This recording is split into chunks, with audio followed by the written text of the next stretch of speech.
Battens at an external corner must be the correct size. Ensure these are covered in a waterproof strip to prevent moisture ingress. Position and level the symmetric external corner profile and screw this onto both corner battens.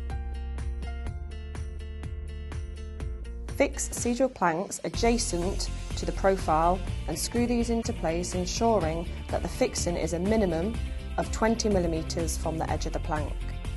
Ensure a uniform 3 mm gap is left between the edge of the plank and the symmetric corner profile.